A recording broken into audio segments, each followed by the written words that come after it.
Recently, I had a client tell me about an experience he had where a woman approached him and introduced herself to him as a witch and caused him to believe that his recently deceased loved one was speaking to him through her.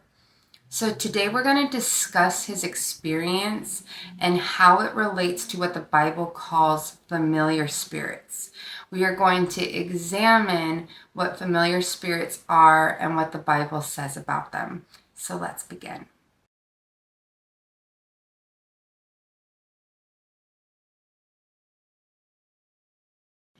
A familiar spirit in biblical context refers to an evil spirit or demon who is believed to serve a witch, medium, or an occult practitioner by giving them bits of information. The Lord forbids us from seeking out those with familiar spirits.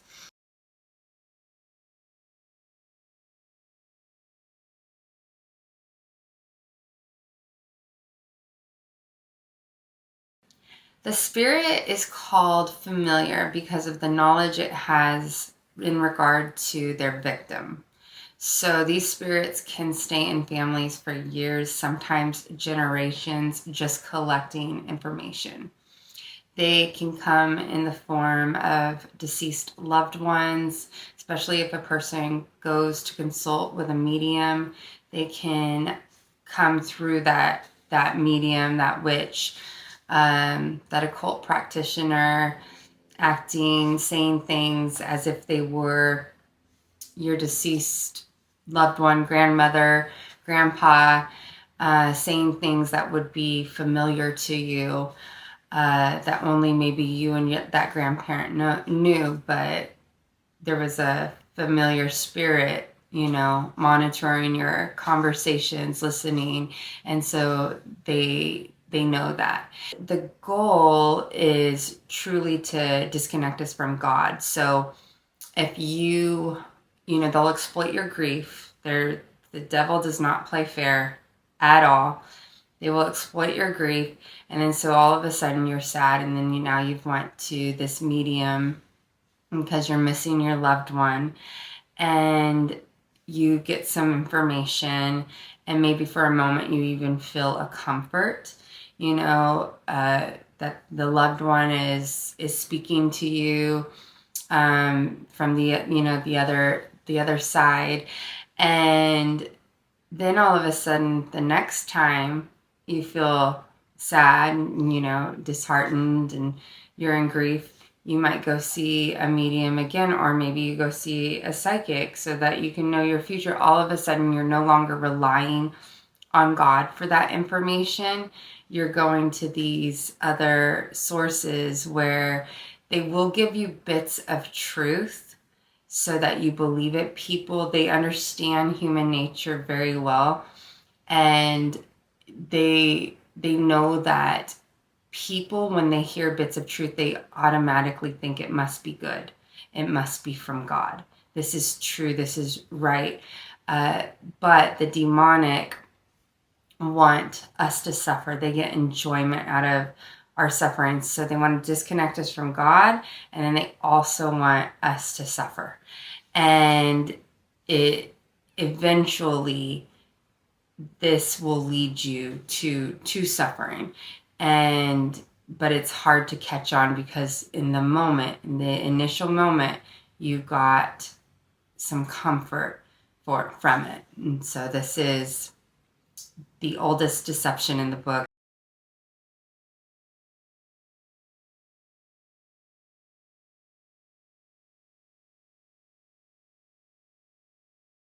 Let's revisit the experience of my client that I mentioned earlier. My client was madly in love with this woman. They dated for 3 years until she died of lung cancer. Naturally, my client was devastated.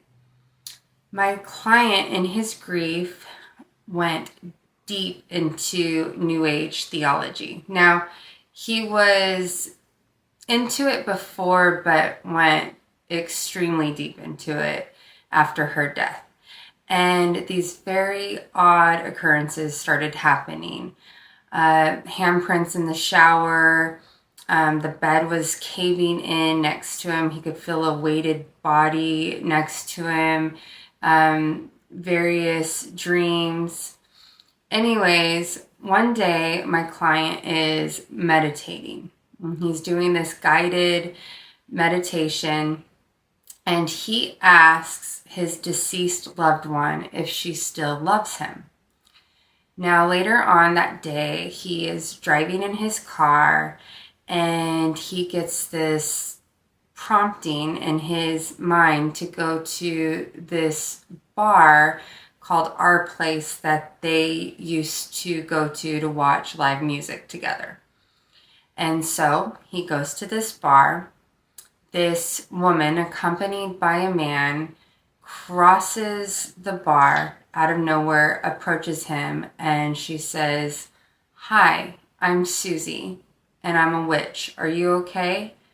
My client then proceeds to tell her that he's feeling a little bit down because this place is where he called her his wife, even though they weren't married. He said, my wife had recently passed, and we used to come here and watch music together. So Susie the witch then proceeds to put her hands on each side of his face, and she says, "It's not your time to go. I love you. I'll be here waiting for you." And then she kisses him on the cheek.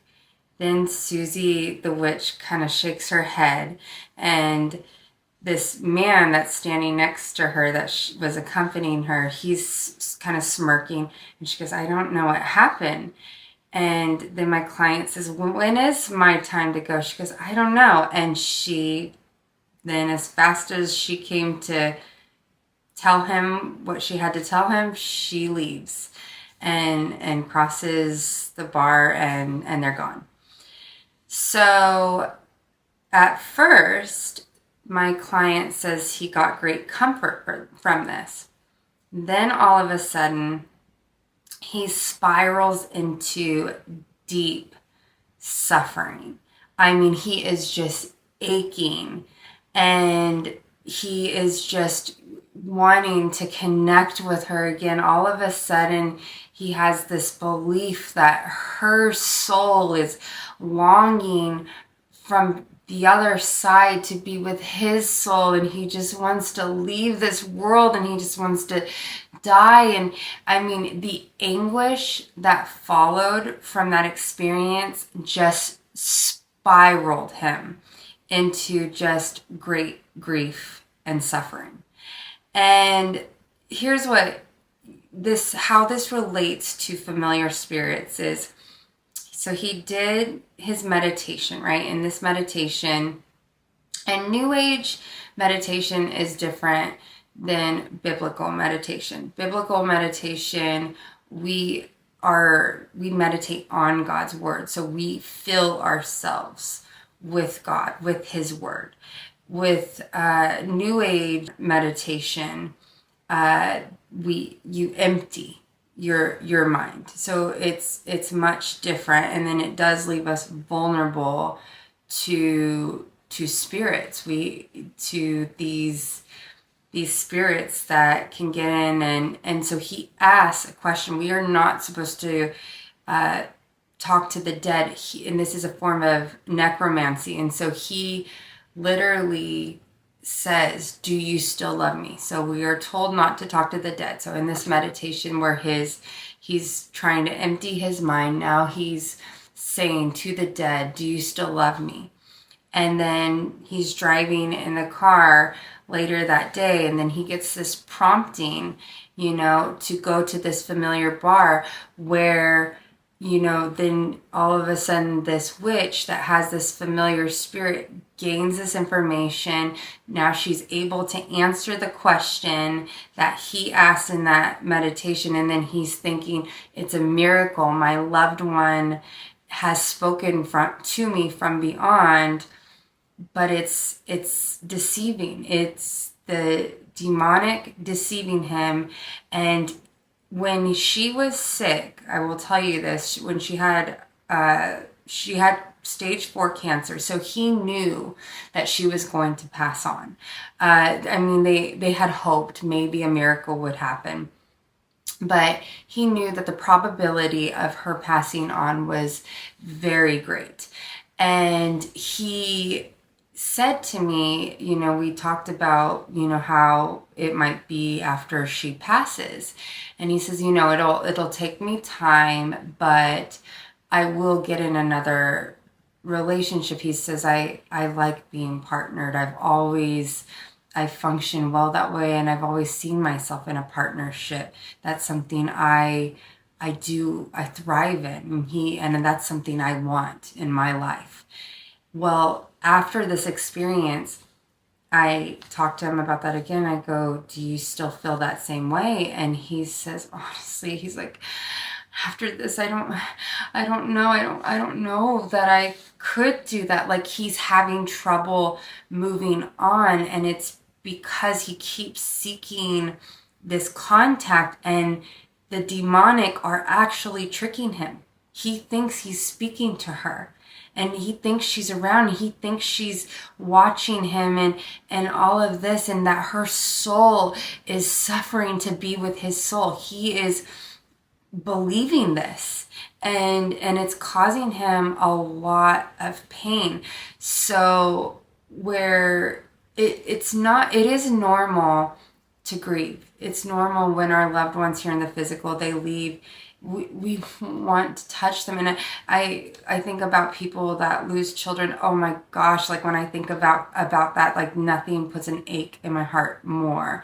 I think it could just about make you crazy, But my grandma always said, when these things happen, you think you'll never get beyond them, but somehow God gives you the strength, and you do. My grandma said that in relation to my grandpa dying. And that is true, but I think of that, and I know that grief can be so challenging sometimes. So I definitely understand it. But the demonic, they don't care, and they will exploit that. And just like they're doing with him, and we are, even though that grief is heavy, we are meant to eventually heal and move forward and learn how to live in this life without them. And we hold on to their memories, but we're supposed to lean on God, and God will give us this comfort and this strength that sometimes seems impossible, from our human perspective, but God does do that. And so we have to remember that. But my client, he's being deceived right now and it was a familiar spirit, and that familiar spirit prompted him to go to that bar, then spoke to that witch. The witch, is just, she doesn't even, she's just channeling this information. And that's another thing. A lot of times, witches, mediums, psychics, a lot of times they believe they're talking to good spirits, to guides that are from God. A lot of times they don't even realize that they're being used from the demonic. So that's a whole nother thing. There's deception coming from all sides, and then you think it's a miracle because it's like, I asked this question and then this happened, and it's not. And this poor guy is suffering more than he was before, and he fully admits that, by the way. He fully admits it. He asked me what I thought, and I definitely told him, and he even actually said thank you to me. And he is not a believer at all. He actually resists Christianity, but he even did, like, he says thank you for telling me that. So I don't know what will happen, but I pray for him, and it's incredibly sad, and it's that is a true story. It's a very recent story of how familiar spirits can work in our lives, and work on our vulnerability, and take advantage of us.